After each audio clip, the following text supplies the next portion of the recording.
Welcome to yo-yo TV.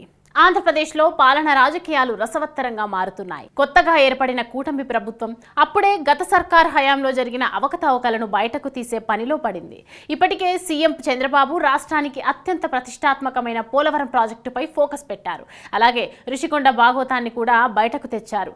ఇవే కాకుండా రానున్న రోజుల్లో పలు కేసుల్లో వైసీపీ నేతలు అరెస్ట్ అయినా ఆశ్చర్యపోనవసరం లేదు. కొంతమంది కూటమి వైపు చూస్తున్నారు. టీడీపీ కాదంటే బీజేపీ అంటూ లెక్కలు వేసుకుంటున్నారు. ఇప్పటికే ఒక వికెట్ పడింది. వైసీపీకి మాజీ మంత్రి సిద్ధా రాఘవరావు గుడ్ బై చెప్పారు.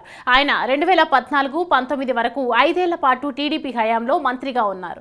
టీడీపీ ఓడిపోయిన తర్వాత కొన్నాళ్లు పార్టీలోనే ఉన్నా ఆయన గ్రానైట్ వ్యాపారాలపై 100 కోట్ల ఫైన్లు వేసి వేధించడంతో వైసీపీలో చేరిపోయారు. వైసీపీలో చేరారనే కానీ ఆయనకు ఎలాంటి పదవి బాధ్యతలు ఇవ్వలేదు. చివరికి టికెట్ కూడా ఇవ్వలేదు. ఆయన దర్శి నియోజకవర్గం నుంచి ప్రాతినిధ్యం వహించారు.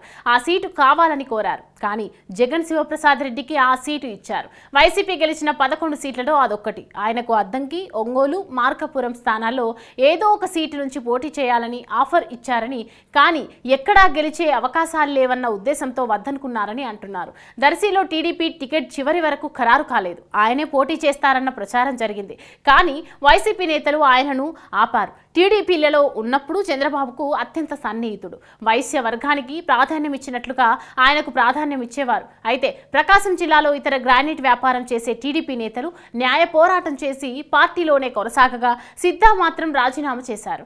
ఇప్పుడు టీడీపీ నుంచి వేధింపులుంటాయని రాజీనామా చేశారనే వాదన తెరపైకి వచ్చింది. సిద్ధా వైసీపీకి రాజీనామా చేశారు. కానీ తర్వాత ఏ పార్టీలో చేరుతారనేది మాత్రం చెప్పలేదు. బాబు చేర్చుకుంటే టీడీపీలోకి, లేదంటే బీజేపీలో చేరే ఛాన్స్ ఉందని అంటున్నారు. చూడాలి మరి సిద్ధా తర్వాత స్టెప్ ఎలా ఉంటుందో.